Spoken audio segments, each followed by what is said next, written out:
Bonjour Pierre-Emmanuel Jean. Non, en tout cas, bonjour, soyez bénis pour tous ceux qui n'ont pas pu venir, pour ceux qui vont nous rejoindre après, pour ceux qui vont revenir sur ce message, si vous êtes dans la pièce et que vous êtes après ici. Je vous bénis au nom de Jésus-Christ. Aujourd'hui, voilà le thème de ce message. Le titre, c'est « Le repos n'est pas une option ». Voilà, c'était ça important parce qu'aujourd'hui, on parle constamment d'activité, d'être toujours dans l'activité. Vous pouvez me regarder, Charles et Manu, je ne vais pas vous manger. Donc voilà, le thème, c'est trouver le repos de Dieu. Je vous demande juste d'être attentif, c'est la parole de Dieu, s'il vous plaît.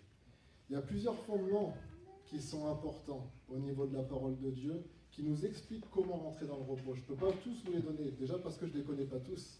Je ne sais pas tout ce qui est dans la parole de Dieu. Je ne connais pas tout ce qui concerne la parole de Dieu. Mais comme je vous ai dit la semaine dernière, ce que nous connaissons, nous vous le transmettons afin que votre joie soit complète. Et du coup, voilà ce que je voudrais vous laisser en rapidité. Je sais que vous n'y croyez pas trop venant de moi, en 6 points. Et là, c'est pas une blague. Voilà, en 6 points, parce que Dieu a créé le monde en 6 jours. Et le 7e, il s'est reposé.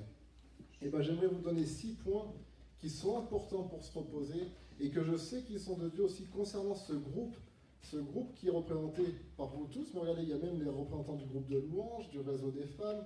C'est-à-dire qu'en fait, qui touchent tous les mouvements de l'Église. Et ça serait des informations qui, je pense, seraient importantes d'être colportées pour le coup. D'accord? On y va? Bon, super, vous êtes avec moi? Ouais. Et bien écoutez, le premier point pour entrer dans le repos de Dieu et bénéficier du repos de Dieu, c'est occupe-toi de tes affaires. Voilà, ça fait rigoler ma femme.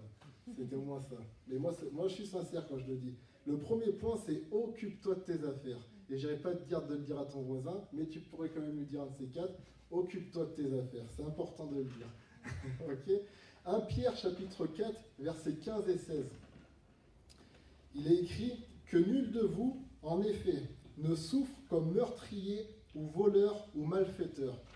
Ça nous semble logique jusqu'ici.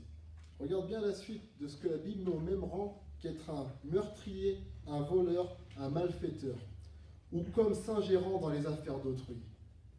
Mais si quelqu'un souffre comme chrétien, qu'il n'en ait point honte, et que plutôt il glorifie Dieu à cause de ce nom, du nom de chrétien.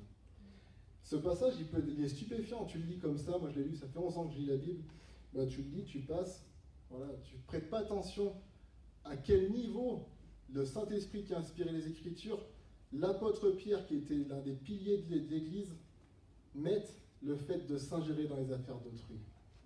Il le met au même niveau qu'être un meurtrier, même niveau qu'être un malfaiteur, même niveau, il dit quoi d'autre, qu'être un voleur. Mais on sait qu'aucune de ces personnes, les meurtriers n'entrent pas dans le royaume de Dieu, les voleurs n'y entrent pas, les malfaiteurs n'y rentrent pas, mais il nous met au même niveau. S'ingérer dans les affaires d'autrui. Je me suis déjà plein de fois géré dans les affaires d'autrui. Mais aujourd'hui, j'ai compris ça. Je ne le ferai plus. À part dans le cadre de la limite que Dieu m'a donnée. Et pourquoi je dis occupe-toi de tes affaires et pas simplement occupe-toi de ta vie? Parce que dans ta vie, dans les affaires que Dieu te donne, tu peux avoir en charge des personnes. En l'occurrence, Dieu nous a donné en charge un groupe qui s'appelle le groupe de jeunes. Je peux m'ingérer dans ta vie. À la mesure, pas que tu m'autorises, à la mesure que Dieu m'ordonne de le faire. Ok? Après, toi, tu écouteras à la mesure que tu veux. Tu vois la différence? Par contre, je ne peux pas m'ingérer.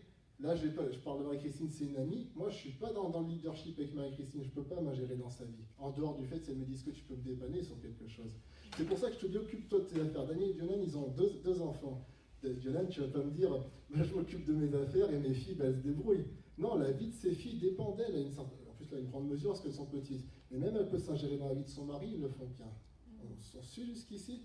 Pourquoi je vous dis ça? C'est quoi le rapport avec le repos? Pourquoi je vous dis ça? Parce que la réalité, la plupart du temps, nous sommes fatigués parce qu'on s'occupe des affaires, tout le monde, aux dépens des nôtres. Parce que c'est bien d'être curieux, parce que la chair est curieuse. Moi, depuis tout petit, on m'a toujours dit, mais t'es vraiment un curieux. Je fouillais dans tous les placards de la maison. Le curieux à l'état pur, même si c'est pas pur d'être curieux. Mais en réalité, il y a un moment, il faut que tu comprennes une chose, tu dois t'occuper de tes affaires. Moi, pourquoi je vous parle de ça? Parce que cette semaine, j'ai désamorcé 2 bombes. 2 bombes qui, sincèrement, à cause que des personnes sont gérées dans leur vie, moi je vous le dis, et ça c'est pas eux qui me le disent, c'est moi qui vous le dis, si c'est bon de me répéter, bah, ça aurait été vraiment chaud pour les personnes sur qui ça aurait pété. Et Dieu a fait qu'on intervienne, Dieu a fait qu'il me donne des rêves, Dieu a fait que j'écrive à ces personnes. Mais si je ne l'aurais pas fait, ces personnes, elles auraient péché, certes, mais je vous garantis une chose, les personnes sur qui elles auraient péché, elles auraient vraiment eu des problèmes. Donc voilà, moi j'appelle ça pour votre sécurité personnelle, et je le dis là, dans toute l'autorité que Dieu nous donne, arrêtez de vous ingérer dans les affaires d'autrui. Gérez vos affaires. Si vous avez un soi-disant ministère, une cellule qui soi-disant fonctionne, occupez-vous des gens de vos cellules. Occupez-vous des gens de votre famille, parce que c'est ce qu'un chrétien doit faire, et occupez-vous de vos affaires et des affaires que Dieu vous a confiées. Si Dieu t'a confié la vie de Manu, tu t'en occupes. Si tu n'as pas confié de la vie de Manu, tu t'en occupes pas. Tu vois ce que je veux dire? Si tu as confié la vie de ta voisine, tu t'en occupes. Si tu ne l'as pas confié, tu t'en occupes pas. Ce qui se passe dans la vie de ton voisin ne te regarde pas. Tu ne dois pas t'ingérer là-dedans. Nous, avec ma femme, on s'est mariés, on ne l'a pas dit à l'église. On s'est fiancés, on ne l'a pas dit à l'église. C'est la fille du pasteur. Personne n'aura jamais le courage de venir nous reprocher ça en face, et sachant que j'ai une ribambelle de versets qui peut me défendre.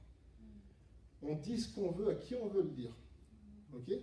Donc là, je ne le dis pas pour moi, hein. Je ne suis pas agacé pour moi, je suis agacé parce que cette semaine, je me suis rendu compte que le Saint-Esprit, dans un temps de jeûne, où je jeûnais pour ma vie, il a dû m'interpeller sur la vie de personnes en me disant, si tu n'interviens pas, ces personnes-là vont faire une grosse bêtise. Et j'aimerais qu'on arrête d'être des occasions de chute pour les autres en s'ingérant dans la vie d'autrui. Et je vous dis même, ce que le Saint-Esprit montrait, c'est même plus grave que ce que ces personnes peuvent penser et dire, non, je ne serais peut-être pas allé jusqu'ici. Écoute, tu n'es pas le Saint-Esprit, c'est lui qui m'a parlé. Donc voilà ce que je vous dis, occupe-toi de tes affaires, première chose pour être dans le repos de Dieu. Amen. Ça commence direct. Hein. Ok, super. Vous êtes d'accord avec moi, c'est la Bible ce que je prêche. Non? Je ne demande pas si ça plaît, hein. Je demande si vous êtes d'accord que c'est la Bible. C'est vrai, non? Vous voyez des choses qui ne me plaisent pas quand je dis, mais c'est la Bible. La Bible, on ne doit pas rabaisser la Bible à notre niveau. Hein. Jésus, qui est la parole de Dieu, il s'est fait à notre niveau, pour que nous on puisse s'élever aussi. Hein. Maintenant, on n'est plus au temps où on doit rabaisser les exigences bibliques. Hein. Dire je vis dans le concubinage parce que ça m'arrange. Non, la Bible a dit que c'est pas bon. Moi j'ai pu le faire, hein. J'ai fait des choses que la Bible dit de ne pas faire. Mais sois honnête, tu pêches. C'est tout. Voilà, après tu peux changer. Hein. On a tous une possibilité de changer. Toute ta vie tu peux changer. C'est pas ça le problème. Mais tu peux pas abaisser les exigences bibliques à ton niveau. C'est maintenant à toi de t'élever. Si le Saint-Esprit est vraiment en toi. J'espère que c'est le cas ici. En tout cas, moi il est en moi. Ma femme il est en moi. Après chacun va pour lui. Deuxième point. Donc premier point, occupe-toi de tes affaires. Je le répète. Je sais que ça fait rire mon beau-frère. Deuxième point, comprends la loi du repos. Je bois un coup d'eau. Le deuxième point, comprends la loi du repos. Et ça, c'est important aussi. Hébreux chapitre 4, versets 9 à 11 nous dit « Il y a donc un repos de sabbat réservé au peuple de Dieu, car celui qui entre dans le repos de Dieu se repose de ses œuvres, comme Dieu s'est reposé des siennes. Efforçons-nous donc d'entrer dans ce repos, afin que personne ne tombe en donnant le même exemple de désobéissance. » Hébreux chapitre 4, versets 9 à 11. Il y a un temps pour tout, dit la Bible. On connaît ces versets, il y a même des non-croyants qui les citent. Il y a un temps pour tout. C'est le roi Ecclésiaste, Salomon en l'occurrence, qui l'a dit. On pense que c'est Salomon en tout cas. Il y a un temps pour travailler, mais il y a aussi un temps pour se reposer de ses œuvres. Et bien je trouve ce qui est bien, peut-être bien, mais le trop bien, des fois, c'est l'ennemi du bien. Nous, on est dans une génération où le problème dans lequel on est, c'est qu'on est allé trop dans « il y a un temps pour œuvrer ». Mais on a délaissé « il y a un temps pour se reposer de ses œuvres ». Et j'aimerais vous parler de ça aussi. Ok? Si je parle fermement, c'est pas contre vous. Hein. Moi, je suis pour vous. Ça, c'est pas l'église qui l'offre, c'est nous. Donc, on est pour vous. Mais j'aimerais, voilà, il y a certaines choses que j'aimerais qu'on se mette d'équerre. Voilà, et puis vous montrer qu'on n'a pas 5 ans non plus. Et qu'on sait s'il faut parler d'une manière droite aussi avec lui. Voilà, si on est gentil, qu'on sourit, c'est pas parce qu'on est naïf ou qu'on est bête, c'est parce qu'on vous aime. Voilà, c'est une histoire aussi de vous faire comprendre ces choses-là. Et j'ai mes raisons et vous savez tous en vous pourquoi je le fais. Ce qu'on appelle un cercle vertueux, vous avez déjà entendu parler du cercle vicieux, ce concept, c'est un cercle vicieux, ça recommence. Mais il y a aussi ce qu'on appelle un cercle vertueux, un cercle positif. Normalement, dans la Bible, même selon Dieu, selon la création, tu travaillais, hop, t'arrivais, t'étais bien dans ton boulot, ça te rapportait quelque chose qui te permettait de profiter quand tu te reposais. Vu que tu profitais quand tu te reposais, t'étais bien, et quand tu retournais bosser, tu bossais mieux. Et c'était un cercle vertueux, ça te permettait d'évoluer, d'être bien. Vous voyez ce que je veux dire ? Le problème qui se passe, c'est que le diable est un sacré charlatan et un gros menteur. Et que malheureusement, c'est pas que le diable qui est un gros menteur, la chair aussi est une grosse menteuse et une vraie charlatante. Si le diable est extérieur à nous, la chair malheureusement, elle est accrochée à notre être. Comme dit l'apôtre Paul, qui me délivrera du corps de cette mort? Gloire à Dieu par Jésus-Christ. Il dit c'est par Jésus-Christ qu'on peut être délivré de ça. On est d'accord? Mais en réalité, pourquoi je vous dis ça? Parce qu'aujourd'hui, on est dans un moment où le fléau de notre génération, c'est l'hyperactivité. Et c'est pour ça que je vous dis que je sais qu'on ne vous l'a jamais dit, parce qu'aujourd'hui, nous, on prône la suractivité dans l'Église. Moi, je suis contre cette pensée-là. Je suis contre parce qu'elle est néfaste. Je suis contre parce que les personnes qui prennent la suractivité, c'est pas eux qui, derrière, vont ramasser les personnes qui tombent à terre. C'est nous qui le faisons depuis 11 ans maintenant. Et qui devons aller dire, mais non, t'inquiète pas, ça va aller. On les recharge, on les reprend dans la suractivité, et on doit y retourner encore derrière. Donc voilà ce que je veux vous dire, c'est qu'aujourd'hui, la suractivité, c'est quelque chose de néfaste.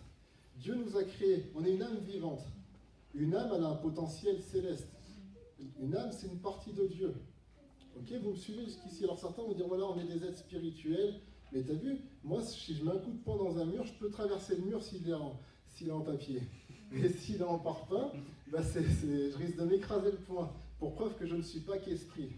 Je suis aussi mis dans un corps. Ok? C'est-à-dire que Dieu nous a fait qu'un potentiel céleste au niveau de l'âme, au niveau de l'esprit, mais il nous a revêtus d'un corps, c'est-à-dire que Dieu a limité le potentiel céleste que nous sommes dans un corps de chair. C'est pour ça que quand on va ressusciter, on aura un autre corps. La Bible elle dit que Jésus, c'est la parole de Dieu. La parole de Dieu, elle n'a aucune limite. Pourtant, il s'est rétracté dans un corps. Dieu s'est rétracté, Dieu s'est limité. Jésus, des fois, il était fatigué. Des fois, il avait faim, des fois, il avait soif. Est-ce que tu crois que Dieu, du haut des cieux, il a besoin qu'on lui tende un verre d'eau? Non, mais il s'est limité. C'est-à-dire que Dieu a limité notre potentiel dans un corps de chair. Et ça, c'est important de le savoir. Parce que sinon, tu fais des bêtises. On parlait avec Clémence, il n'y a pas longtemps, du jeûne, et on discutait de la capacité de chacun à jeûner. Ok? Il y a des gens qui ont une capacité de jeûne extraordinaire. Le pasteur Pierre qui vient de s'installer, tu as une facilité, Pierre, à jeûner. Tu fais un effort, je sais bien. Mais tu vois ce que je veux dire, 3 jours de jeûne, on les fait, toi comme moi, comme mon frère. On sait le faire. Il y a des gens, une demi-heure de jeûne, ils sont en PLS. Et c'est pas de leur faute, c'est vraiment, il y a des gens, sincèrement, physiquement, c'est pas jouable. Là, on a passé un temps de jeûne avec ma femme assez long, et ben on n'a pas fait le même temps. Et à un moment, c'est moi, je dis à ma femme, il faut que tu manges. Mais toi, tu continues. Mais moi, c'est moi. Moi, j'ai le potentiel que Dieu m'a donné, propre peut-être à ma vie, propre aussi à ma carrière physique. Si tu as 30 kilos de trop, tu peux jeûner un peu plus que quelqu'un qui est fait comme Gauthier, il faut être sincère. Non, mais tu as plus à puiser. Donc ça, c'est du côté humain aussi. Mais c'est important de le regarder. Lydie, elle a une capacité, tu peux la faire tenir 1h30 par nuit pendant 2 semaines. Tu le sais, Pierre, c'est vrai. Ben, elle te regarde, elle reste debout, elle continue de partager, elle te fait le thé. Moi, je ne peux pas. C'est-à-dire qu'on est obligé de calculer dans chaque chose quelles sont nos capacités physiques, pas que spirituelles. Vous me suivez dans ce que je vous dis à peu près? Et pourquoi je vous dis ça? Parce que si tu ne comprends pas ça, tu vas te retrouver à être actif comme des personnes que tu ne peux pas atteindre à leur niveau d'activité. Et Dieu ne te le demande pas, parce que si Dieu aurait vraiment voulu que tu fasses leur niveau d'activité, tu aurais leur capacité d'activité. Et ça, c'est important de le comprendre. Pourquoi? Parce que tu arrives à un moment où tu es frustré de ta vie chrétienne. Tu arrives à un moment où tu es dans l'église, tu n'arrives plus à suivre les programmes. Donc tu es un sous-chrétien. C'est à peu près ça qu'on essaie de te faire croire à des moments. Que le diable essaye de te faire croire, que ta chair essaie de te faire croire, et que certaines personnes essayent de te faire croire. Et moi j'aimerais te dire tout ça, c'est faux, c'est du pipeau, c'est des mensonges, c'est diabolique et c'est franchement très mondain. La réalité des faits, tu dois savoir à quel moment tu as besoin de dormir. Quel est ton rythme de vie que tu as besoin d'avoir spirituellement? Je vous ai dit la semaine dernière, moi mon corps, il n'aime pas la routine. Parce que le corps humain, passé un certain temps, il a besoin de changement. On sait que dans le sport, au bout d'un certain temps de mois, par exemple la musculation, tu as vu, tu dois changer de programme ou d'exercice pour relancer ton métabolisme. Mais c'est pareil dans la nouvelle nature. Tu sais, tu n'es pas juste une âme informe qui est là. Non, dans le monde spirituel, tu as des sens. Tu dois aussi relancer des fois, changer de programme, changer selon l'étape dans laquelle tu es dans ta vie spirituelle. On n'est pas tous dans la même étape, donc on ne fait pas tous les mêmes choses. Et ça, c'est important de le savoir. Vous êtes d'accord avec moi? Ça aussi, c'est la Bible ou non? Parce que regardez ce que dit la Bible. La Bible, elle est claire. Elle dit, vous êtes le temple de Dieu. Ok, le temple du Saint-Esprit. Celui qui détruit le temple de Dieu, Dieu le détruira. Mais si tu ruines ton corps par une mauvaise alimentation constante, tu sais, c'est quelque chose de très humain. Tu vas dire quoi au Très-Haut quand tu vas le rencontrer? Mais si tu ruines ton corps parce que tu es là en train de faire des jeûnes de 45 jours alors que tu n'as jamais jeûné 2 heures de ta vie et que tu clapses le dimanche matin, tu crois qu'il va te dire quoi, Dieu? Qu'est-ce que tu vas dire? Tu comprends? Mais tu dis, ah, mais j'aurais jamais faire ça, et pas idiot. Oui, mais si tu as 50 activités par semaine à l'église, que tu rentres chez toi, tu es dépressif, que tu n'arrives même plus à lire ta Bible parce que tu as trop lu les livres qu'on t'a demandé de lire. Alors que c'est la Bible. Jésus, c'est pas... Tu sais, Jésus, je le dis, Jésus, c'est pas le livre de Sœur Castos incarné. Jésus, c'est pas le livre de Pasteur Pierre incarné. Jésus, c'est la parole de Dieu incarnée. Amen. Tu dois étudier ta Bible avant toute chose. Amen. Et je sais très bien qu'ici, il y a des gens qui n'étudient pas leur Bible. Parce que vous lisez plein d'autres livres, parce que vous avez plein d'autres choses, parce que vous avez la 50 réunions, et vous dites, mais on fait ce qu'il faut. Tu fais pas ce que tu faut. Tu fais pas ce qu'il faut, tu fais pas la base. Là, étudie ta Bible. Étudie ta Bible. Parce que tu sais quoi? Si tu détruis ton âme, qui peut te sauver? Si tu perds ta saveur, qui peut te sauver? C'est la Bible qui nous donne de la saveur. C'est pas les réunions de jeunesse qui te donnent de la saveur. C'est pas ma prédication qui te donne de la saveur. C'est l'Esprit de Jésus-Christ qui nous donne de la saveur. Mais combien sont réellement connectés à l'Esprit de Dieu? Tu veux te connecter à l'Esprit de Dieu qui est en moi? Il est en moi, l'Esprit de Dieu. Mais tu sais quoi? Il est alterné par ma personne. Si tu vas à la source directement, tu sauras prendre, quand l'Esprit de Dieu est sur moi, ce qui est l'Esprit de Dieu et ce qui est de ma chair. Mais si tu ne sais pas, ben tu vas regarder que à ce que moi je fais. Mais des fois, je fais des sacrés bourdes. Des fois, au bout de 2 ans, je dis, mais purée, ce que j'ai fait il y a 2 ans, et tu ne sais même plus comment le dire. Tu dis, pas grave, j'en ai fait une, j'y croyais, mais je me suis planté. Tu vois, tu dois avoir cette connaissance, cette proximité avec Dieu. Donc, comprendre la loi du repos, c'est important. Là, je ne vous prêche pas, désengagez-vous. C'est pas ce que je suis en train de dire. Je ne prêche pas le rationalisme du monde. Hein. Tu sais, dans le monde, mon frère avait un ami qui était à l'époque, David, il faisait quoi? Il était infirmier, il se ouais. Première fois que j'ai jeûné, j'ai fait le jeûne d'Esther. Ce gars était médecin, quoi. C'était son taf. Hein. Et j'étais jeune. Hein. Pour lui, il disait voilà, au bout de tant de jours, dans ses manuels de médecine, on lui expliquait qu'au bout de tant de jours, mon corps, il allait faire ceci. Bon, à la fin, je devais être décomposé à moitié, avoir 3 jambes. Et moi, tous les jours, je faisais du sport. À l'époque, on avait un problème de sport avec le pasteur, mon frère, etc. Mais j'étais dans l'Esprit de Dieu. C'est-à-dire que j'ai fait quelque chose qui était au-delà de la nature humaine. Et je le vivais, honnêtement, c'était... Jusqu'à maintenant, ça a été l'un des jeûnes les plus forts de ma vie, les plus impressionnants, même dans les manifestations de Dieu, etc. Donc je crois en ça, je crois que si le Saint-Esprit te dit marche sur l'eau, tu marcheras sur l'eau, c'est écrit dans la Bible. Ça, c'est pas naturel. Mais en dehors de ça, en dehors du Saint-Esprit, on connaît des histoires de gens qui ont dit, allez, on va marcher sur l'eau, et ils sont emportés par la rivière, ils sont morts. Il y a eu des histoires comme ça. Donc il faut un minimum de sagesse. L'Esprit de Dieu, c'est pas de la folie, et je me jette, et je vais voler, on verra bien. Tu vois, Jésus, quand on lui dit saute et Dieu te récupérera, il dit non, tu tenteras pas le Seigneur ton Dieu, c'est Jésus. Tu crois vraiment que les gens ne veulent pas récupérer Jésus? Si, mais il dit non, moi je violerai. C'est pas parce que je suis Jésus-Christ que je violerai la loi de Dieu. Je ne tenterai pas le Seigneur mon Dieu. Si le Seigneur lui aurait dit mon fils, marche et tu traverseras la Galilée dans les airs, pas de souci. Mais il lui a pas dit. Dieu me l'a pas dit, je le fais pas. Tu vois ce que je veux dire?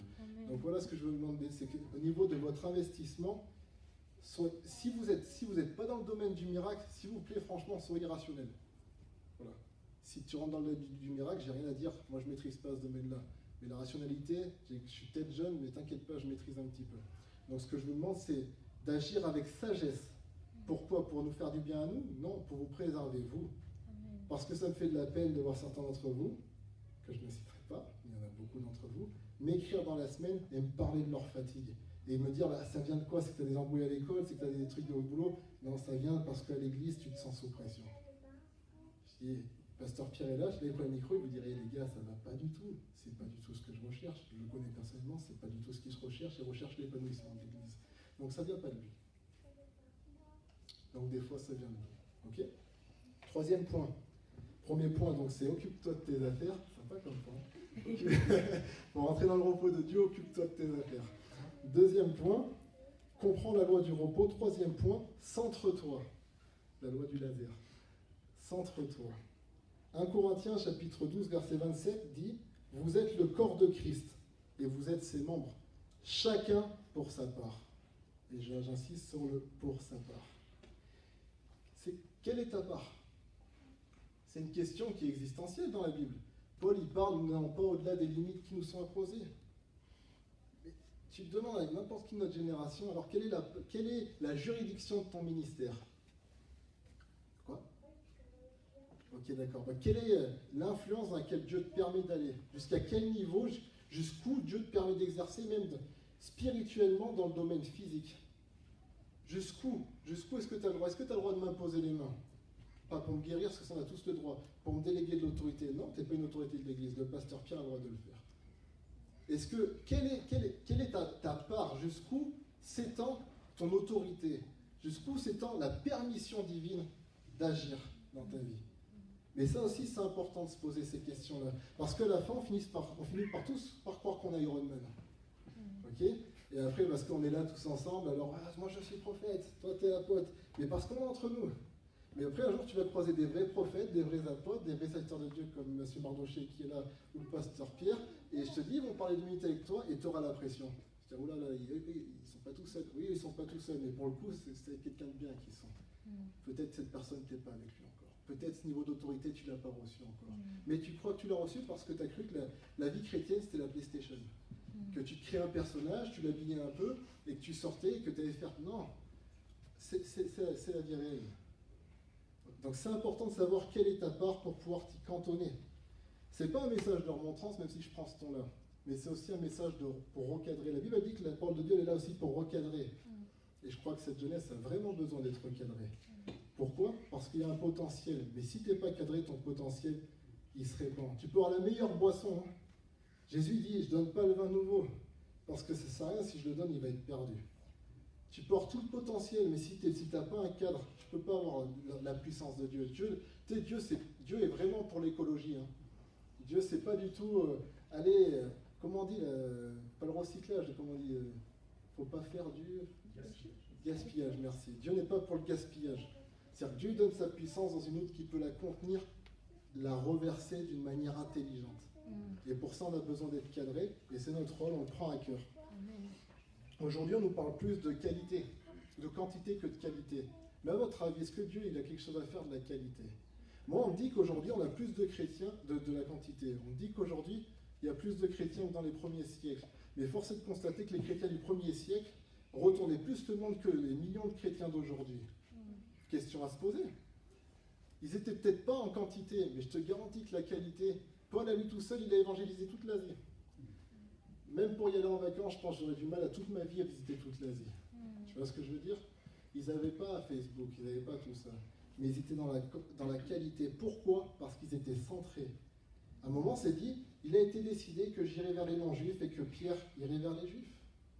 Ok, Paul était juif.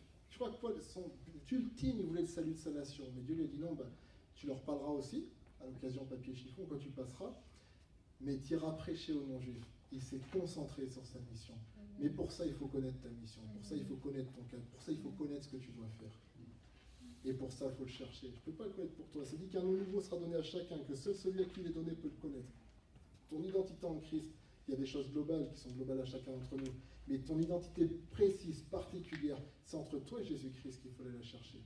Un jour, j'ai dit au pasteur Pierre, qui est comme un parent pour moi, et c'est un parent parce que c'est le père de ma femme, je lui ai dit, je sais que j'attends pas à toi pour aller dans le ministère, virgule, alors c'est bien, c'est pas quelqu'un qui disait, je dis, c'est pas dit en mal, c'est dans le sens, ce serait pas juste d'attendre de toi pour que je fasse ça.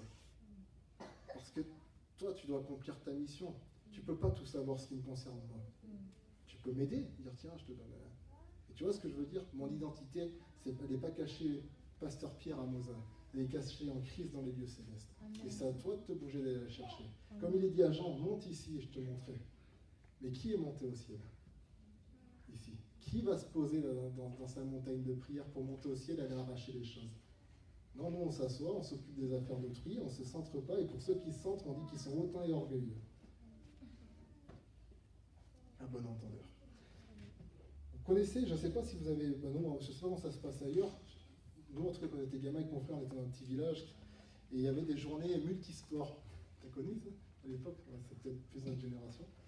Et en fait, quand tu arrivais à l'école, la première semaine, ils te mettaient dans le gymnase du village, et tu testais plein de sports. Tu avais des professionnels, parenthèse, de la discipline, de judo, de football, etc. Et tu essayais plein de sports. Tu avais genre 30 minutes de foot, 30 minutes de ça. C'était pas juste pour te faire du bien. Parce que le but, c'était que tu puisses un peu tout essayer, et qu'à la fin, tu puisses voir dans quel domaine tu étais performant, pour dire, là, par contre, maintenant, je prends une licence dans le foot. Moi, je prends une licence dans le judo. Et après, toute l'année, tu travaillais le judo. Tu n'allais pas à l'entraînement de foot, tu allais à l'entraînement de judo. Vous me suivez dans l'idée? Je pense que vous voyez déjà où je veux en venir. À l'époque, quand on était au lycée, il y avait ce qu'on appelait les études générales. Vous savez, c'était pour ceux qui ne savaient pas trop ce qu'ils voulaient faire dans la vie. Et ben, ils allaient se poser en classe et on leur représentait pareil, c'était le même concept. Plusieurs matières, on survolait, on n'allait pas trop en profondeur, on parlait de plusieurs matières différentes. Pourquoi? Pour que tu aies assez de connaissances pour un moment aller te spécialiser dans ce qu'on appelle des études supérieures. Et dans les études supérieures, eh ben, tu vas dans un domaine précis, mais même là-dedans, écoute bien, tu arrives, selon les écoles en tout cas, tu as ce qu'on appelle un corpus général, qui est valable pour tout le monde, on y assiste tous. Et ensuite, tu as des cours optionnels sans vraiment l'être, où tu dois choisir dans cette liste de cours, dire voilà, bah, tu as 3 cours à choisir. C'est toi qui choisis, mais il faut que tu choisisses 3 cours pour te spécialiser. Vous voyez ce que je veux dire? Vous êtes plus allé à l'école que moi, j'imagine. Et tu te centrais sur ces cours et tu y allais. Tu as déjà vu un élève qui arrivait, qui prenait la liste des 25 cours optionnels et qui faisait les 25? Il ne peut pas. Et la liste n'existe même pas pour ça. La liste, elle existe pour que tu aies le choix. Et que tu puisses être précis en te ciblant, en te centrant sur tes cours. Et après, il faut t'y tenir. Mais c'est exactement la même chose qu'il est dans l'Église. Nous, on a cette chance dans l'Église qu'il y a une multitude d'activités quand même. Franchement, c'est assez rare, en tout cas à notre niveau, régional, etc. Il y a le corpus général, le culte et les cellules. C'est valable pour tout le monde. Tu me dis, je ne vais pas au culte, ouais, tu as un problème. Après, tu peux le régler. On ne va pas le régler pour toi, en tout cas. Mais tu peux le régler. Le culte et les cellules, c'est le corpus général propre à tout le monde. Après, il y a aussi ce qu'on appelle ces cours optionnels. Optionnels pas en sens télé ou fais-les pas, non. C'est-à-dire qu'il faut que tu choisisses dans ces cours-là. Le problème, c'est qu'aujourd'hui, on demande aux mêmes personnes d'aller dans tous les cours. Donc, ce qui se passe, c'est que dans l'Église, tout le monde fait tout, mais rien n'est fait. Tout le monde, et je le pense, tout le monde fait tout, mais rien n'est fait. Pourquoi? Parce qu'on n'a pas de spécialistes. On a des personnes qui touchent, on a des touches-tout. C'est bien, non, c'est vachement utile. Moi, j'ai des amis qui savent tout faire. Et quand je dois mettre un truc au mur, Pierre, je profite, et là, je te cite, j'appelle mon beau-père, tu peux me percer le mur, il sait tout faire. Il touche un peu à dos, je me dis, voilà, bah, c'est génial, il habite pas loin en plus. Mais ce que je veux dire par là, tu as vu le pasteur, à un moment, il a arrêté Pample la louange. Il a délégué. Pourquoi? Parce qu'il voulait se centrer sur l'œuvre en Afrique, se centrer sur la prédication, se centrer sur la formation de disciples. Mais tu regardes tout ce sur quoi il s'est centré, tout va dans le même sens. Tu vois? Tout va dans le même sens. Lis son livre, tout va dans le même sens. Ok? Et je ne le cite pas pour faire du faillotage, je n'ai pas besoin, on est assez proche. Mais je le cite parce que c'est le vrai exemple. Okay? On doit suivre nos modèles aussi. Mais ce que je veux dire par là, c'est qu'aujourd'hui, l'Église elle a besoin de gens spécialisés. Ces gens spécialisés, c'est vous, qui devez être spécialisés. Et pourquoi je vous dis ça? Parce que j'ai lu vos fiches que vous avez remplies. J'ai été vraiment ému. On a fait remplir des fiches pour expliquer, je pense que tu as expliqué, Pierre. Voilà, donc des fiches où on demandait à chacun nom, prénom, etc. Voilà, pour pouvoir avoir les infos. J'ai mis ta blague. Et puis, vos activités à l'église. Et ben, j'étais vraiment ému. C'est sincère, hein, franchement, j'ai même fait verser une larme. D'émotion, pas du tout en mal. Hein. J'ai dit, bah tu vois, je l'ai dit, on a vraiment des gens motivés. On a des gens qui sont zélés pour l'église. On a des jeunes qui ils ont une telle envie que l'église avance. Ils ont un vrai zèle. Moi, je m'attendais à les lire et me dire, ok, d'accord, peut-être. Non, j'étais juste ému. J'étais autant ému par ceux dont la liste, elle débordait jusqu'à derrière, parce qu'il y en avait trop, que ceux qui n'ont rien écrit. Parce qu'ils n'avaient pas d'activité. Pourquoi? Parce que je me suis dit, ceux qui n'ont rien écrit, bah, ils vont pouvoir se centrer directement sur le bon cours, les bons cours qu'on propose à l'église. Et pour ceux qui en avaient trop, je me disais, bah, c'est bien, on va leur dire d'en enlever un petit peu, il n'y aura pas de mal. Qui peut le plus, peut le moins. Donc je me suis dit, c'est génial. Mais j'aimerais vous dire une chose. J'aimerais, comme dirait l'apôtre Pierre, rajouter à votre zèle une chose, la connaissance. Et à la connaissance, rajouter la sagesse. Je vais boire un coup, hein, parce que j'ai la langue qui fourche. Pourquoi? Parce que du zèle sans connaissance, ça mène à l'erreur. Tu sais, les djihadistes, ils sont zélés. Hein. Pour Dieu, paraît-il. Nous aussi, on est zélés pour Dieu. Mais faute de connaissance, ils en font périr beaucoup. Dieu merci, on n'est pas à ce niveau-là. Mais tu vois, le zèle sans connaissance, c'est dangereux, même pour toi-même. Mais la connaissance sans sagesse, c'est pas bon, parce que la sagesse, c'est ce qui te permet de mettre en pratique ta connaissance, d'une manière intelligente, à long terme. Ok? Pourquoi je vous dis ça? Parce que j'aimerais vous lancer ce défi, c'est de regarder toutes vos activités et vous dire, est-ce qu'elles vont dans le même sens? Est-ce qu'elles correspondent à l'étape dans laquelle je suis dans ma vie spirituelle, dans ma vie avec Dieu, ce vers où je veux m'avancer? Ou est-ce que, purée, quand je regarde mes activités, je suis partout et nulle part à la fois, en fait? Si pour vous tous, vous dites non, ça colle exactement, tant mieux. C'est votre vie, et si c'est le cas, tant mieux, il n'y a que vous qui pouvez le savoir. Mais j'aimerais vous inviter à le faire, et vu que c'est moi qui vous invite, c'est filmé, conseiller une preuve, si on nous critique, vous montrez la preuve, c'est pas bien, comme ça on pourra dire que je suis un perturbateur, je sais qu'on aime bien le dire. Mais comme ça, pourquoi? Pour vous dédouaner. Faites-le même. Vous dites, c'est pas bien qui nous a dit de faire ça. Mais centrez-vous. Vous prenez vos activités d'église, vos activités en dehors de l'église aussi, vous dites, voilà, en ce moment, moi, dans ma vie, je veux aller vers tel sens. Tu as vu, si demain, je veux déménager en Israël, évangéliser les Juifs, je vais te dire la vérité, je ne vais pas apprendre la religion de la Corée du Nord et je ne vais pas apprendre l'espagnol. C'est logique. Je vais me mettre à apprendre quoi? Je vais me mettre à apprendre l'hébreu, l'arabe, le judaïsme, l'islam, le catholicisme et certaines autres choses qui se trouvent là-bas. Et je vais me centrer là-dessus. Pourquoi? Pour pouvoir arriver à être prêt. Jésus, il s'est préparé pendant 30 ans. Il s'est ciblé. Jésus, c'est pas dit, il grandissait en musculature. Je pas marqué ça. Il grandissait en sagesse, c'est marqué. Il grandissait en connaissance. Pourquoi Jésus, il n'était pas appelé à mettre des marrons? Jésus, il n'était pas appelé à être boxeur professionnel. Jésus, il était appelé à démontrer la puissance de Dieu. La puissance de Dieu, c'est l'évangile. Le salut et la puissance de Dieu pour quiconque croit. Il s'est formé. Jean-Baptiste, il était appelé à être prophète, à parler, à préparer le chemin. Moi, je crois qu'il est dans le désert pour plein de raisons. On pourrait creuser. Mais déjà, dans le désert, ce qui est bien, tu peux crier, personne ne t'entend. Tu peux te préparer. Tu peux te confronter. Tu sais, tu dis, ils sont mignons, les petits renards qu'on a chez nous. Va voir les chacals dans le désert. Là. Tu vas voir là. Va voir les serpents, les scorpions. Et tu es devant eux, il faut que tu sois fort devant eux. Faut pas que les bêtes sauvages, elles n'ont pas de scrupules. Hein. T'inquiète pas, elles arrivent. Tu te regardes, un repas. Tu vois? Mais il a appris à être fort. Il a appris à être fort, il a appris à ne plus craindre. Il est allé dans un contexte qu'il formait. Il n'est pas allé dans un contexte agréable. Jésus n'est pas allé dans un contexte agréable. Je ne t'appelle pas à aller dans un contexte agréable. Je t'appelle à regarder si ton contexte désagréable, autant qu'il soit, correspond à l'appel de Dieu pour ta vie. Est-ce qu'il te forme à l'appel de Dieu pour ta vie? Est-ce qu'il forme ta vie? Je t'ai dit la semaine dernière, moi mon but, c'est que mon esprit, mon âme et mon corps soient tellement forts que personne à part Jésus puisse le pénétrer. Je te l'ai dit ou pas la semaine dernière? Il faut que tu rentres dans cet état de dire, écoute, je suis appelé pour une mission, je suis venu sur cette terre, tu sais pourquoi? Un jour, Dieu était devant la terre, il a dit, il nous faudrait ça, qui viendra? Ton âme, elle est venue, elle a dit, moi je viens. Et il t'a fait un corps.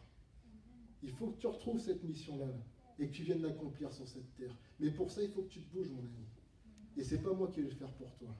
Ça fait 5 mois qu'on fait des réunions de jeunesse. Hier, j'étais au mariage de ma cousine, mon oncle qui est prédicateur, il me dit, ça se passe bien. Je dis, ouais, non, franchement, ils sont top, tout ça.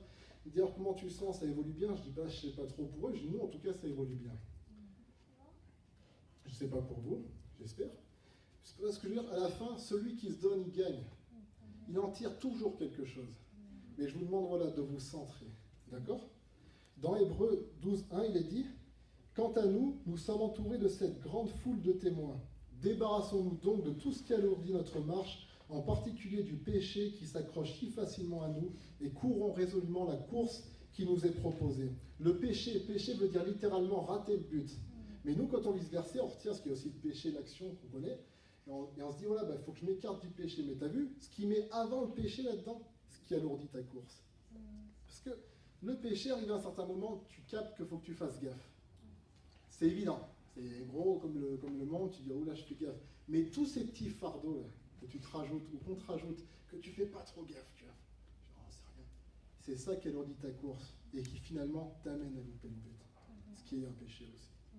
Donc, à nous de nous débarrasser de ces fardeaux qui ne sont pas les fardeaux du Seigneur. Tu sais, la chair, elle aime se rajouter des fardeaux. Tu dis, non, c'est pas possible, la chair, elle ne doit pas aimer, elle a 50 trillions de prières, tout ça. Si, tu sais pourquoi? Tout ce qui peut t'empêcher d'atteindre ton but. Tu sais, si Jean-Baptiste, il serait mis à se dire, bah tiens, je vais aller prêcher en Nouvelle-Calédonie. C'est ce qu'elle lui aurait dit, sa chair. Vas-y, Dieu est avec toi, va y aller. C'était en Israël qu'il devait prêcher. Elle l'aurait éloigné de son but. Vous voyez ce que je veux dire? Donc on doit se séparer de toutes ces choses. 4e point, service ou servitude. Pas la même chose. Galates 5:1. C'est pour la liberté que Christ nous a affranchis. Demeurez donc ferme, c'est à vous de le faire. Demeurez donc ferme et ne vous laissez pas mettre de nouveau sous le joug de la servitude. De nouveau sous le joug de la servitude. Ne vous laissez pas mettre ni par les autres, mais ni par vous-même. Parce que des fois, c'est pas les autres, des fois, c'est toi. C'est toi qui acceptes que les autres te mettent, des fois, c'est toi qui te mets toi-même. Pourquoi? Je ne sais pas si tu es au courant, si on ne te l'a pas dit, mais j'imagine que si tu t'es fait baptiser dans cette église, on te l'a dit, par contre, ça j'en suis sûr. Tu t'appartiens plus. Tu as donné ta vie à Jésus-Christ, tu appartiens à un seul Seigneur. Tu dois être soumis à ses exigences. Le jour où tu as accepté Christ, tu as abandonné ta vie pour le suivre, pour lui la donner. Tu sais c'est quoi l'exigence de Jésus-Christ? Que tu jeûnes 43 jours par an. Non. C'est quoi l'exigence de Jésus-Christ? C'est que tu ailles à 70 cellules. Non. C'est quoi l'exigence de Jésus-Christ? C'est qu'écoute, quand Fabien il sort, vu que tu as un peu peur et qu'il a l'air un peu de parler fort, salut Fabien, Dieu te bénisse. Non, l'exigence de Jésus-Christ, elle est simple, c'est que tu sois libre. c'est pour la liberté qu'il nous a affranchis. Il y a des versions qui disent pour que nous connaissions la vraie liberté. Est-ce que cette liberté, c'est vivre de manière dévergondée? Non, ça c'est pas libre. Tu es esclave de ce qui te domine. Le péché, c'est un esclavage. C'est pas du tout de ça qu'il est question. L'exigence de Jésus, c'est que tu sois libre. Et regarde bien ce qu'il dit à la suite du verset, donc versets 2 à 5. Voici, moi, Paul, je vous dis que si vous vous faites circoncire, Christ ne vous servira de rien. Et je proteste encore une fois à tout homme qui se fait circoncire qu'il est tenu de pratiquer la loi tout entière. Vous êtes séparés de Christ, vous tous qui cherchez la justification dans la loi. Vous êtes déchus de la grâce. Pour nous, c'est de la foi que nous attendons par l'esprit l'espérance de la justice. Pour ça, moi, je me dis des fois, quand on nous dit qu'on est dur, je me dis, bah, ça se voit qu'ils ne lisent pas la Bible, alors, parce que Paul, des fois, il te remet en place, lui, il ne passe pas par 4 chemins. Et lui, vu que les gens ne le lisent pas, bah, ils s'en ont oublié. Alors certains me diraient, Fabien, personne ne s'est fait circoncire ici. On n'est pas, ici, on n'est pas sous la loi. Mais tu as vu, tout ce que tu fais, est-ce que ce n'est pas une loi que tu t'imposes? Il y a des choses, est-ce que tu n'es pas finalement en train de dire, si je fais ça, je gagne mon salut? Est-ce que des fois tu ne te dis pas, vous n'avez jamais entendu cette phrase et je vise personne et tout le monde, parce que je l'ai toujours entendue, donc c'est même pas que de votre génération. C'est pour Dieu que tu fais ça. Ça veut dire quoi? Pour Dieu que tu fais ça, alors tu le fais, c'est tout. Ça veut dire quoi ça? Ça veut rien dire cette phrase. Moi, quand je fais quelque chose pour Dieu, je sais que je le fais pour Dieu. Tu sais ce que j'ai entendu me dire? Merci mon fils, je suis fier de toi mon fils, et tu sais quoi, je suis avec toi. J'entends jamais Dieu me dire, c'est pour moi que tu fais ça, avance. Mais combien vivent la foi comme ça?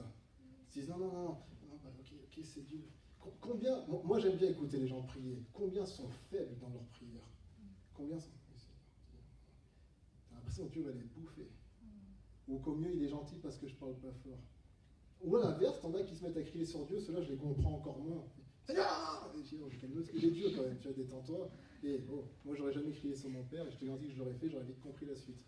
Mais donc non, mais quand tu parles à ton père, tu lui parles. Quand tu œuvres pour ton père, tu lui parles. Dieu, c'est pas un tyran. On est d'accord, vous êtes d'accord avec moi, vous êtes serviteur de Dieu. Je pense que vous pensez comme moi. Dieu n'est pas un tyran. Mais Dieu, au contraire, il donne la force à ceux qui le servent. Amen. Dieu n'est pas contre toi pour dire, bon, on va voir si tu as envie d'y aller, je lui jette les tempêtes, le vent, on va voir s'il persévère. Non. Moi, un jour, j'ai dit à un gars qui était légionnaire, qui avait tué des centaines de personnes. On était au sport. Je vous garantis, le mec, juste il arrivait, il te faisait peur. Physiquement, dans sa démarche, dans tout ce qu'il était. Mais les gens le craignaient, quoi. Alors moi, forcément, je suis allé lui parler. Je dis, ouais, salut, je sais pas, t'as l'air cool, tout le monde a peur de toi ici. Je dis, qu'est-ce que tu fais dans la vie? Moi, je pense pas que t'es si méchant que ça. Il m'a dit, ouais, et puis même si ça faisait rire, il dit, non, laisse tomber, ils se font tout un film sur moi, je vais juste m'entraîner avec mon petit frère, tout ça. Je dis, mais tu fais quoi dans la vie? Il tourne autour du pot, à la fin, il arrive, bah voilà, je suis légionnaire. Légionnaire, mon frère, tout ça. D'accord, et tout. Je dis, ah ouais, tu t'as fait la guerre, tout ça. Il dit, ouais, bah, tu me posais la question de déjà tuer du monde. Oui, je dis, non, je vais pas te la poser. Si t'es légionnaire, théoriquement, t'as déjà tué du monde. Donc, théoriquement, si t'as déjà fait plusieurs conflits, bah oui, c'est ce qu'on appelait la chair à pâté, la chair à canon à l'époque. Donc, et on se met à discuter, je sais plus comment on en arrive, et j'en baille sur la foi, quoi. Je parle de Jésus-Christ. Et il me regarde, ce gars, quand moi j'avais 19 ans, il était tout colosse, qu'est-ce que tu veux? Il me dit, il me dit, tu vois, dans mon unité, j'étais le seul non-croyant. C'est bizarre, il me dit, on tuait des gens, ils étaient tous croyants. Alors que moi, je leur disais, mais vous voyez bien que Dieu n'existe pas, sinon il n'y aurait pas tous ces gens contre nous. Et je l'écoutais, mais il était vrai, tu vois, le gars, j'ai bien aimé, c'est qu'il me disait ça, mais il ne me rentrait pas dedans. Il attendait une réponse. Je dis, je peux te donner la réponse? Ouais, je dis, bah, je vais te donner une réponse de ma vie. Puis à cette époque, j'ai eu une situation délicate, bien entendu, moins délicate qu'être à la Légion. Mais qui pour moi l'était en tout cas. Je lui dis, bah tu vois, toi, dans ta conception, s'il y a un Dieu, alors toi, tu es à la guerre en train de tirer, et ce Dieu, il est contre toi avec l'adversaire. Je dis, c'est ça que tu n'as pas compris. Je dis, moi, quand je suis sur le champ de bataille, je suis tout seul. Je vois cette armée arriver en face, je sens quelqu'un qui me fait une petite blague comme ça, qui me tape l'épaule, je me retourne, c'est Jésus-Christ, il me dit, on y va, Fabien? Je dis, c'est ça la différence. Est-ce que vous voyez cette nuance? Je vous l'explique peut-être plus en détail. Ce que j'entends par là, c'est que lorsque l'adversité elle vient, c'est pas Dieu qui te l'envoie. Dieu il est à côté de toi pour dire, on va y aller ensemble, on va la détruire cette adversité. Amen. Mais combien sont ceux qui pensent l'inverse? Dès qu'ils ont une galère, mais Seigneur, qu'est-ce que j'ai fait? Pourquoi tu es contre moi? Vrai ou pas? Tu n'es pas sous la servitude de la loi? J'aimerais te dire que tu l'es. Et j'aimerais te dire que Jésus-Christ t'en a libéré. Amen. Et qu'il est temps que tu rentres en possession de cela. Service ou servitude.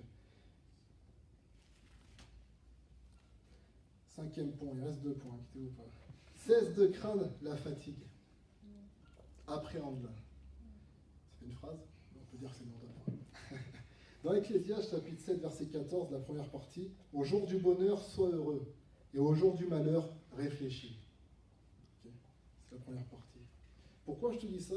Parce qu'on est dans une génération, à force d'entendre parler de la confession positive, c'est plus on est chrétien que dans le New Age, des fois je me pose la question, bientôt on va faire du yoga, peut-être au culte, j'en sais rien. Mais on est toujours en train de se dire, fais gaffe à ce que tu dis. Alors on dit, oui, c'est ce que je redoute m'arrive. On en a parlé il y a pas longtemps de ça avec mon frère. J'ai dit, mais t'as vu, dans le contexte du verset, c'est pas du tout dans ce sens-là. Il y a des versets qui disent que le méchant redoute lui arrive. Et ce que le juste espère lui arrive. Mais nous, on a retenu ce que je redoute. Donc c'est que tu te considères être un méchant ou un juste? Moi, j'ai redouté plein de choses qui ne me sont pas arrivées. Parce que si je redoute, j'ai dit, Seigneur, des fois, je redoute ça, je te le remets entre tes mains. Et lui, il s'en occupe. C'est-à-dire qu'aujourd'hui, on a tellement peur de la phrase « je suis fatigué ».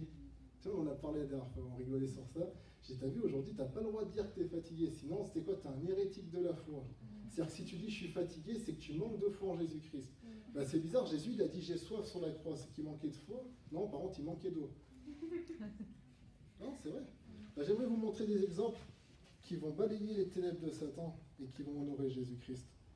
Je vais vous montrer comment des fois, on subit des situations qui en réalité sont des outils. Dieu dit à Jésus, viens siéger à ma droite jusqu'à ce que je fasse de tes ennemis tes marchepieds. Jésus il est déjà à droite de Dieu. Mais moi, nous concernant, voilà ce que je pense depuis des années. Je me dis, chaque épreuve, c'est comme des ennemis qui s'entassent. À force que tu leur marches dessus, ils s'entassent. Et ça se fait, là je ne peux pas toucher le plafond. Mais si je commence à marcher sur l'escalier, je peux atteindre le plafond. L'escalier, c'est ces épreuves-là. C'est ces choses, des fois, ces temps de sécheresse, ces temps de fatigue. Des fois ça peut s'expliquer justement parce que tu fais un petit burn-out spirituel, tu es un peu trop suractif contrairement à tes capacités. Et tu ferais mieux de te détendre. Mais des fois, ça peut arriver parce que, je sais pas, c'est la vie qui est faite ainsi. On a des hauts, on a des bas. Moi, il y a des jours, je me réveille, je suis pas en forme. Aucune raison. Aucune raison. J'ai même dormi. Voilà. Et j'en fais pas une affaire d'État, mais dans la vie spirituelle, les gens font une affaire d'État de tout. Moi, je crois aux choses mystiques. Je suis sûr que je suis un des mecs les plus mystiques de cette église. C'est-à-dire, je crois réellement à ces choses-là. À un niveau, des fois, le pasteur dit calme-toi, il a raison. Parce qu'il faut me détendre des fois. Donc, je ne suis pas en train de vous prêcher un christianisme rationnel. Ok? Mais ce que je vous dis, c'est qu'au bout d'un moment, il ne faut pas devenir plus fou que le fou. Voilà. Regardez bien. Je vais vous donner des exemples de personnes qui sont des modèles pour nous, qui justement, parce qu'elles étaient fatiguées, elles ont eu accès à des opportunités. Ce qui prouve qu'en réalité, le moment de malaise de ta vie, ce moment de sécheresse, ce moment où tu en as marre, c'est peut-être justement là pour être un outil et t'amener vers autre chose. Pour que tu te poses les bonnes questions. Pourquoi? Parce que le jour du malheur, réfléchis. Amen. Des fois, c'est réfléchir. C'est vrai, des fois, tu peux dire, est-ce que j'ai fait quelque chose, par contre, qui m'a mis dedans? Est-ce que je me suis écarté de Dieu? Ça, tu fais un checkpoint, tu fais un check-up. Ça n'y a pas de souci, je suis pas contre ça. Moi, je le fais souvent. J'en suis où vis-à-vis de Dieu? Est-ce que je suis pas à la ramasse? On en a parlé, rentrer dans le détail, ressortir avec la globalité, rentrer dans le détail. Il y a des moments, arriver sur l'image, tu dis, oh, est-ce que je suis encore sur la feuille de route là? Des fois, tu n'y es plus, tu dis, hey, Seigneur, je te demande pardon. Il dit, oh, tiens, une autre porte, rentre. Mais à l'inverse, quand tu dis, non, tu as vu, je suis droit, je suis dans le bon. Alors pourquoi? Alors c'est là pour une raison précise. Ok? Ben, je vous donne ces exemples-là. Et vous me répondrez, et les marchands de tapis me répondront aussi peut-être un autre jour, si maintenant on n'a plus le droit d'être fatigué. Parce que Jésus était fatigué, la femme samaritaine a reconnu le Christ, il y a eu un réveil qui a commencé en Samarie. Parce qu'Élie était fatigué, il est allé s'allonger sous un arbre, il a eu une visitation, il a mangé une nourriture céleste que ses ancêtres avaient mangé des années et des années avant. Il a pu vivre une expérience énorme dans le jeûne. Il est allé dans une grotte se planquer. Parce qu'il s'est planqué, il a vu Dieu. Et parce qu'il a vu Dieu, Élisée a été établi prophète, Jéhu a été établi roi d'Israël, Jézabel est morte. Ok? Parce que Paul était malade, la Galatie a pu reconnaître la parole de Dieu et recevoir Jésus-Christ. C'est dans la Bible. Ok? On continue? Parce que l'apôtre Jean a été exilé. Parce que l'apôtre Jean a été exilé, t'as vu, t'es tout seul, c'est vraiment la galère. Et des fois, moi, j'aime pas trop être tout seul, la solitude. Tu sais, des fois, on souffre de la solitude. Mais parce qu'il était dans la solitude, il a pu recevoir l'Apocalypse et nous, on peut la lire aujourd'hui. Tu as d'autres exemples ou pas? Je pense qu'il y en a assez vu qu'on veut continuer. Mais pour vous montrer que la réalité, c'est pas tant le fait d'être fatigué, c'est pas tant ta situation, c'est comment tu l'appréhendes. Tu peux dire, ok, Tu as vu, la Bible, elle dit, oui, mon ennemi, je suis tombé, mais je me relèverai. Amen. C'est ça les vrais héros. Un jour, j'ai dit à Lydie, il y a quelques mois, quand on vivait une situation délicate, j'ai dit, bon, force est de constater que l'enfer veut qu'on tombe. Et ben, j'ai dit, tu sais quoi? Et je t'en parle de démons, et je ne suis pas Wonder Man ou je ne sais pas quoi. Hein. J'ai dit, ben, ils devront se battre, parce que je te garantis qu'ils devront me tuer. Et même mort, je ressusciterai pour me battre contre eux. Je dis, je ne laisserai jamais la place au diable. On lui a trop laissé dans notre vie. Et tu vois, c'est ça. C'est ça. Soumettez-vous à Dieu, résistez au diable. C'est ça. Ben, heureusement que Jésus était fatigué, hein, pour la Samaritaine. Hein. Heureusement pour toutes ces femmes qui sont seules que Jésus était fatigué, parce que c'est des exemples qu'on prend. Mais regardez bien, quand Jésus était fatigué, il n'est pas allé s'asseoir au bar de la place là-bas. Il s'est assis auprès d'un puits, symbole de la présence de Dieu et de la prospérité de Dieu. Quand Élie était fatigué, ouais, Élie faisait une dépression. Lui, il était vraiment burn-out, là, complètement. Ok? Mais Élie, il n'est pas allé se poser sur la plage à Tel Aviv. Élie, il allait se mettre sous un arbre, à l'ombre du Tout-Puissant.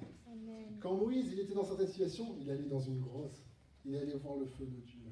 Ok? Jean, c'est le jour du Seigneur qu'il a eu sa visitation. C'est-à-dire que le jour du Seigneur, il était où il fallait. Il adorait le Seigneur. Il y a des gens, non, je reste chez moi pour avoir des visitations. Ah, c'est dommage. Hein. C'est quand les frères et sœurs sont réunis qu'il est mieux de nous. Bref, donc la question, c'est quel sens tu donneras à ta sécheresse? Quel sens tu vas donner à ta fatigue? Est-ce que tu vas rester être cette personne qu'on entend depuis 5 ans, ou 20 ans, ou 2 jours, peu importe. Et je le dis à moi aussi. Hein, d'être là, ouais, je suis fatigué, je suis fatigué. Il n'y a pas de mal. Mais mets une virgule là, je suis fatigué. Mets un mais, je vais trouver ce pourquoi je suis là-dedans. Je vais trouver l'utilité de cette chose. Parce que tout concourt au bien de ceux qui aiment Dieu. Amen. Dieu même, il ne veut pas que je galère. Donc si je suis dans cette situation et que je vois que je n'ai rien fait, concrètement, c'est que cette situation, elle doit m'être utile. Pour moi, mais pour d'autres. Hier, Lémuel était là. La fois, on s'est vu à Paris. Ça, l'exemple, juste un témoignage pour rigoler. Je suis à Paris, moi, je suis contre leur train. Okay, donc des fois, on a plus ou moins de temps de coupure. On peut changer de train et rentrer plus tôt. Il y a ma femme qui est là, il y a mon frère, il y a mes beaux-parents, tout le monde mangeait ensemble. Bon, je suis au boulot, je suis un peu blasé quand même d'être là. Vous comprenez bien qu'il y a 1000 clients par train, t'es là. Et je suis dans ce train, donc je contrôle tout ça, et je dis, bah, Seigneur, je te demande pardon, parce que franchement, je suis honnête avec toi, j'en ai franchement marre là. Je dis, voilà, j'ai envie de rentrer chez moi. Je dis, mais le problème, c'est que je trouve, bah, tu dis de t'honorer dans notre boulot aussi. J'ai t'as vu là, je t'honore pas, j'étais au fond de moi, je contrôlais, je souriais, mais je te promets que je boulais. Comme quoi, c'est pas que ce que tu fais, c'est ta disposition de cœur. J'arrive à Paris, et j'avais dit à un gars, mais je mangerai avec toi à Paris si tu manges tout seul. Parce qu'il mangeait tout seul, il dit, ah, je mange toujours tout seul, je dis, mais je mangerai avec toi. Et quand j'arrive, je vois que je peux rentrer plus tôt. Je dis, ouais, je vais venir chez vous, on va se voir, tout ça, on va être tous ensemble. Et quand je descends, je me dis, bah purée, je vais appeler, si j'appelle, je demande pour changer, ils vont me dire oui, pour que je puisse rentrer plus tôt. Je dis, non, la Bible, elle dit que tu honores tes paroles. J'ai dit à cette personne, tu ne mangeras pas seul, je mange avec toi. Je dis, ok, je vais manger avec lui. Le gars, il était étonné, il pensait que j'allais le planter. Il me dit, ah, bah, tu peux partir plus tôt, j'ai vu que tu pouvais pas partir plus tôt. Je fais, non, je t'ai dit que je mangerais avec toi, on passait ce moment ensemble. Mais je ne le connaissais pas, ce mec. C'était le conducteur, on s'est croisés, donc tu vois, c'est pas un ami, quoi. On va manger, tout ça. Et j'ai dit, bah t'as vu, Seigneur, de toute façon, t'as vu, moi je t'honore là-dedans. Je suis pas 2-3 heures près, c'est qu'une vie, hein. C'est rien sur une vie. Et j'arrive, pars pour prendre mon train, la tête toute baissée, je vois tout ce monde au loin, je dis, bah, c'est reparti. Et je croise un petit gars sur ce quai. Salut Fab, ça va? Qu'est-ce que tu fais là? Je dis, bah, je suis venu récupérer mes beaux-parents à l'aéroport. Et le train était plein, donc quand un train est plein, tu ne peux pas racheter de billets sur certains types de trains. C'est-à-dire que même si tu payes et restes debout, ils ne prennent pas la place. Donc tu es en fraude, et quand tu es en fraude, ça coûte plus cher. Donc il dit, bah là, du coup, je vais me débrouiller, il faut que je traverse Paris, je vais prendre un bus pour rentrer, et puis les bus, ça met 8 heures à arriver. Il me dit pas ça, il me dit juste qu'elle prend son bus. Moi, je fais le calcul, et je dis, ah ok, tu vois. Et je suis dans les pommes, tu vois, c'est le dimanche, tu es là. Et je le regarde, je dis, mais c'est moi le contrôleur du train, je dis. Enfin, je suis renfort, il y a 2 gars avant, mais c'est des bons copains. Monte. Il était sérieux. Je dis, mais ils sont dedans en train, tes beaux-parents. Monte. Je vais voir mes collègues, j'ai dit, bon les gars, vous laissez passer les mules. Et il me dit, normalement, au moins on lui fait le billet. Je vais pas faire payer à mon pote, c'est mon pote. C'est bon, moi je vous arrange, vous m'arrangez. Ok.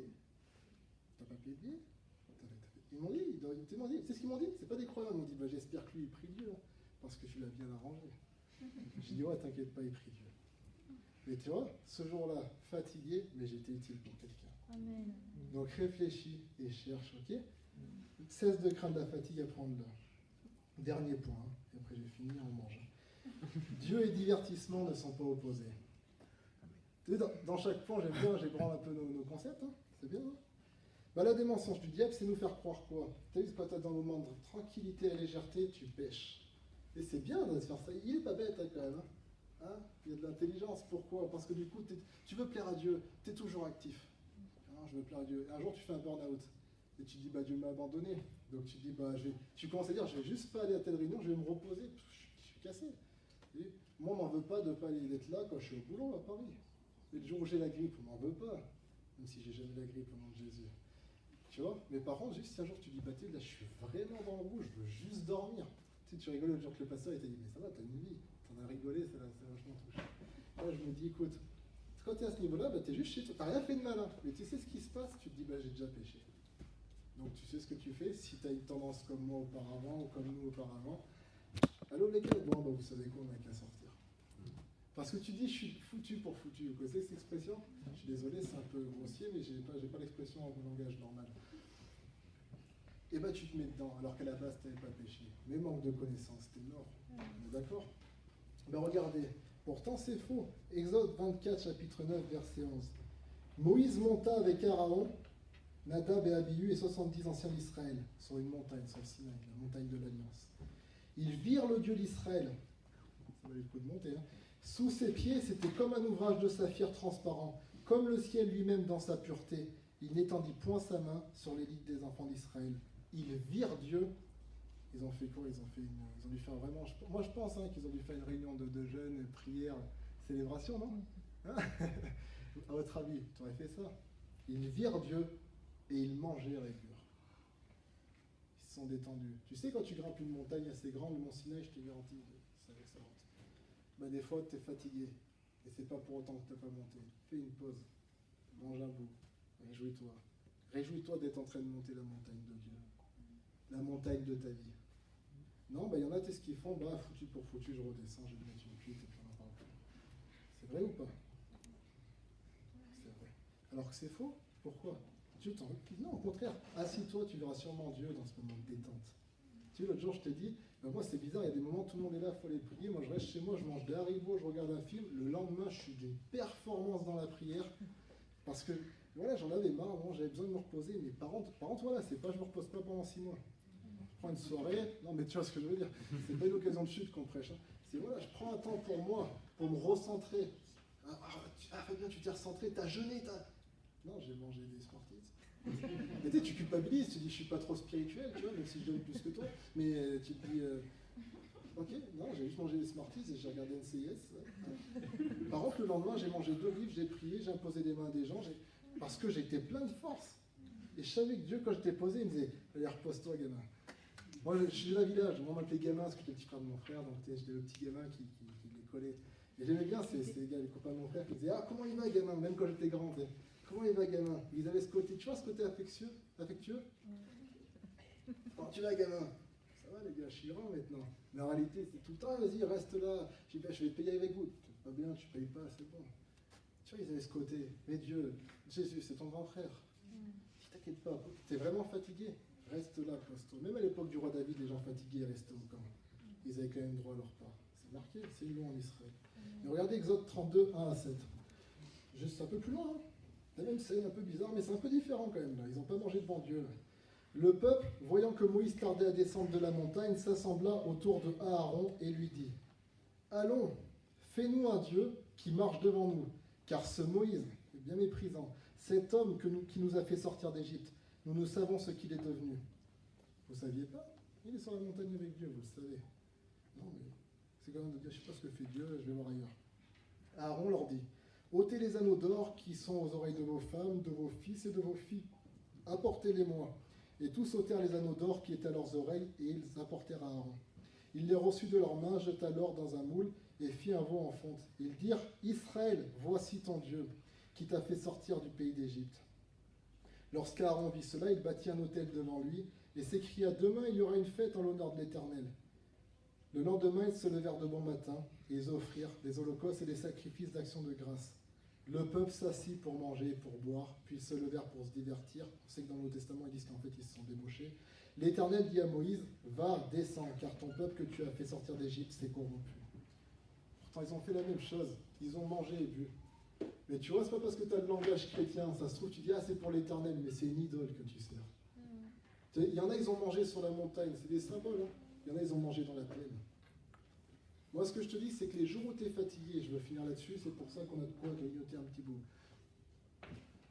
Quand tu es fatigué, veille simplement à ne pas redescendre de la montagne. Tu as vu, je fais une pause dans mon ascension, mais je ne redescends pas. Je m'arrête là pendant un temps, je lève le pied pendant un temps, mais je reste là. Et je me détends. Je prends le temps. Et je peux prendre. Et dis-toi pas, parce que je prends le temps, bah Dieu lui a continué, et moi je suis là, je le rejoindrai. Non, sache que Dieu aussi s'arrête avec toi. Il dit, écoute, on va se détendre ensemble. Parce que Dieu a cette capacité d'être partout avec chacun de ses enfants. Amen. Et ça, c'est important. Je vous donne parce que moi, je l'ai fait. Ça, je l'ai fait. D'être ce gars qui est monté, je pense, à un bon niveau, mais il est à redescendre. J'étais encore meilleur pour la descente que pour la montée. Et après, je regalérais à remonter. Tu vois? Et après t'es fou. Après, t'es en boîte de nuit, t'es ivre, mais tu te mets à parler de Jésus-Christ. Il est trop, il est vraiment bizarre, ce mec. Tu vois, alors bon, moi, je suis un extraterrestre, hein, sûrement là-dessus. J'imagine que vous n'êtes pas comme moi dans vos erreurs. Mais moi, en tout cas, je l'avais. Je ne l'ai plus par la grâce de Dieu. Et je ne l'aurai plus jamais de la vie. Ce gars-là, il est décédé, ça fait quelques années. Et ce que je veux dire par là, ne faites pas cette erreur de dire parce que je me repose, ça veut dire que ça y est, j'ai arrêté, je suis nul. De toute façon, les autres sont meilleurs. Ne regarde pas l'autre. Encore une fois, ça revient au premier point. Occupe-toi de tes affaires. Et tes affaires, tout de suite, je me pose. Et c'est pour ça qu'on voulait faire ce petit coin de grignotage pour vous dire, vous voyez, on peut partager la parole de Dieu. Là-bas, c'était pas prévu. Je l'avais dit, on dirait un petit mot. Ce matin, je me suis levé. Vous voulez l'expérience un peu mystique de ce matin? Je vais vous la raconter. Allez. Là, ce matin, je suis dans mon lit. On est rentré d'un mariage à 5h du matin depuis Paris. Je suis dans mon lit, je me réveille à 9h. Ça commence à se lancer, alors faut que tu fasses ça, faut que tu fasses ça, faut que tu fasses ça. Je dis, bah non, ça c'est pas utile. Faut que je fasse le message pour la réunion. J'avais déjà commencé le message. Je dis, voilà, je veux le peaufiner, tu vois. Et d'un coup, franchement, je me dis, écoute, tu sors d'un bon moment où j'avais eu des choses à faire avec Dieu. C'est un jour de repos. J'ai vraiment cette pensée, hein. Repose-toi.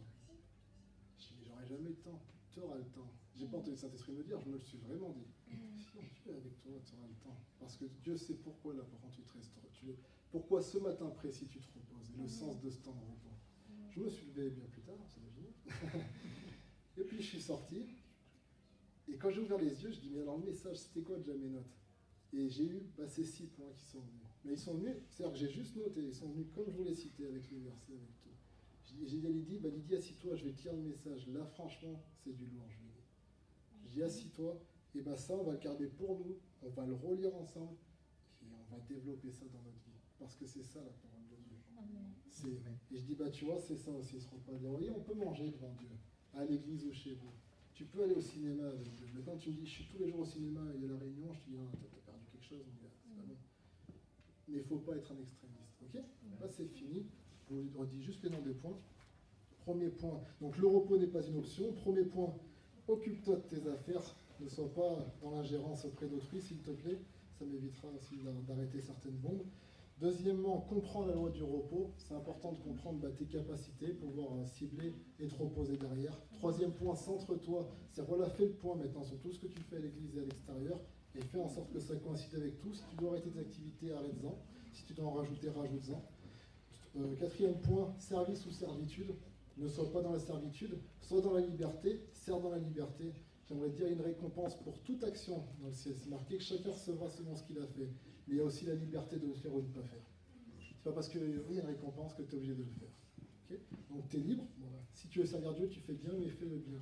Et petit message à tous les leaders, moi je vous dis une chose, exhorte les gens, mais n'oblige pas. Christ est mort pour que les gens soient libres. Qui es-tu pour les mettre sous le poids de la servitude? Tu es plus grand que Jésus-Christ. Okay? Donc exhorte, dis non, t'es les gars. Le frère qui vient pas à l'église, ouais, moi je serai le premier si un jour tu viens pas à l'église à t'appeler, dire mon ami, rends-toi compte, fais un effort pour ton appel, pour tout. Mais je peux pas venir chercher et te tirer, puis je te laisserai pas faire de toute façon, et te forcer à aller dans la voiture. Non mais je peux t'exhorter, c'est le rôle. Exhorte, reprends censure. Ok? Cinquième point, cesse de craindre la fatigue. Des fois il y a des états, il faut les accepter et les utiliser. Dans la lutte, il y a la boxe où tu frappes, mais la lutte, tu te sers de la force de l'autre pour l'amener.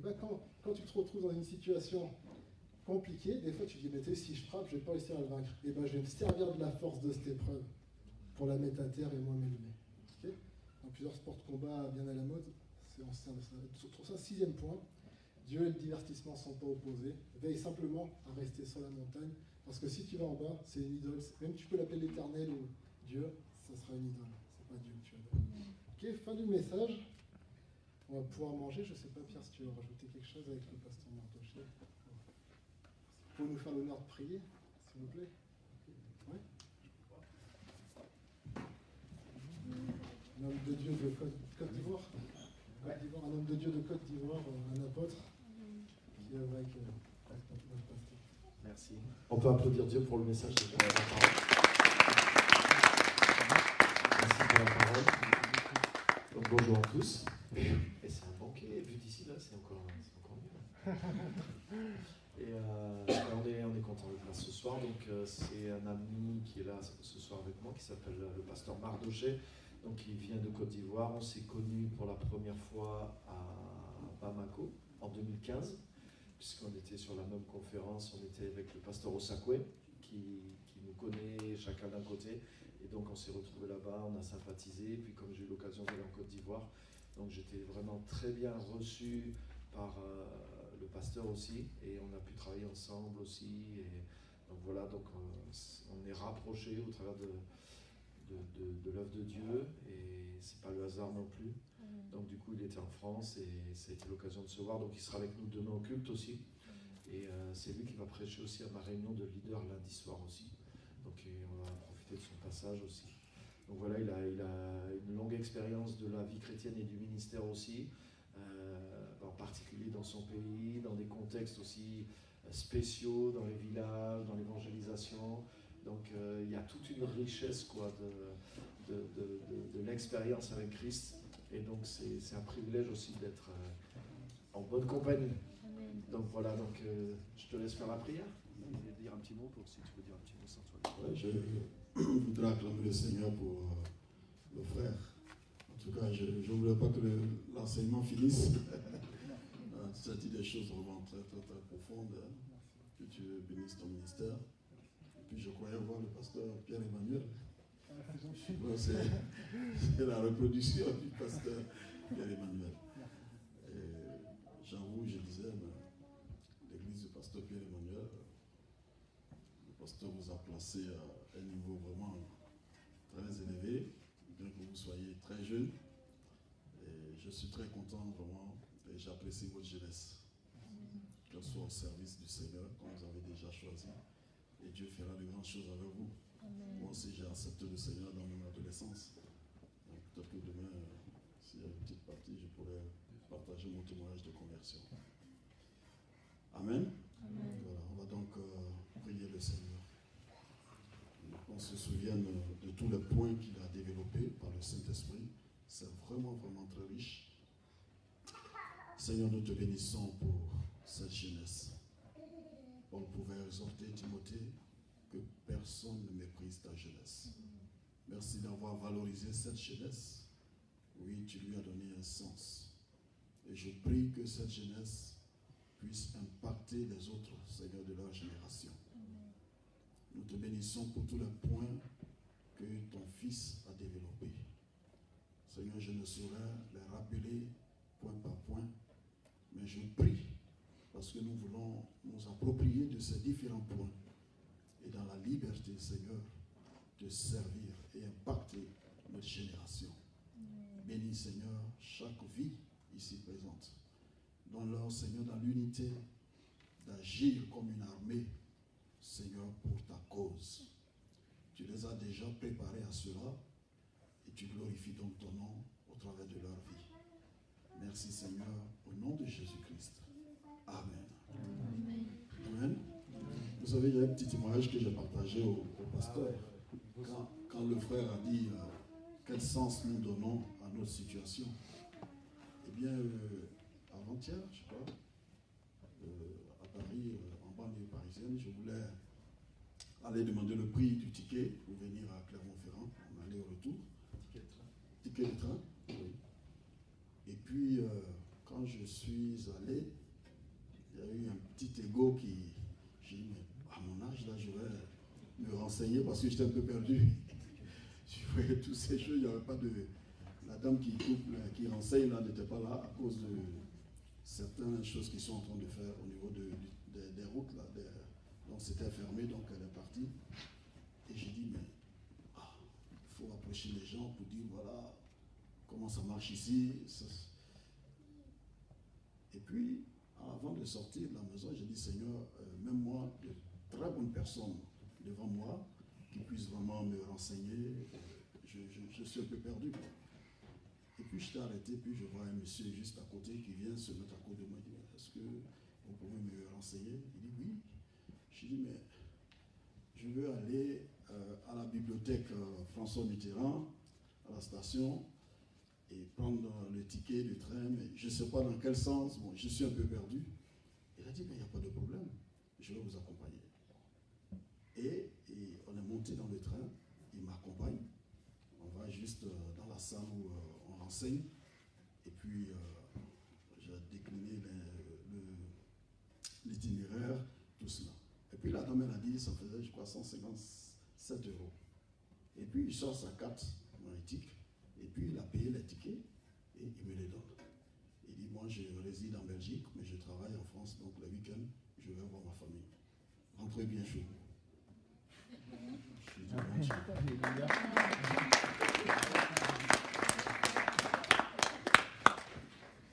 Je suis dit, ce qui est vrai, c'est que j'allais juste me renseigner puis retourner à la maison, quoi, parce que je n'avais pas vraiment ce montant en poche. Mais dans la prière, j'ai dit, Seigneur, vraiment, mets de très bonnes personnes devant de moi. Conduis-moi parce que je suis un peu perdu. Quoi.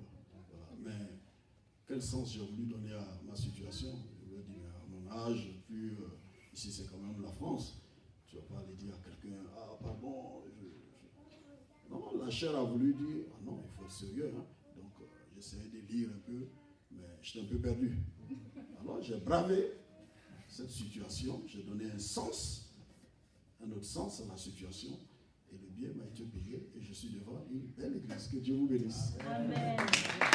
Si on doit venir nous voir, ça commence par de très beaux témoignages comme ça, c'est que j'ai encore de grands témoignages avec vous. Hein. Que le Seigneur vous bénisse. Pasteur, je te remercie. En tout cas, le Seigneur te bénisse. Tu es très profond. Merci beaucoup. Bah écoutez, sentez-vous libre maintenant. Désolé pour les petites, je vous ai vraiment fait attendre. Les enfants, c'est pas comme nous, elles peuvent moins attendre que nous, elles ont attendu, merci. Tu peux couper. Dieu vous bénisse en tout cas et à bientôt.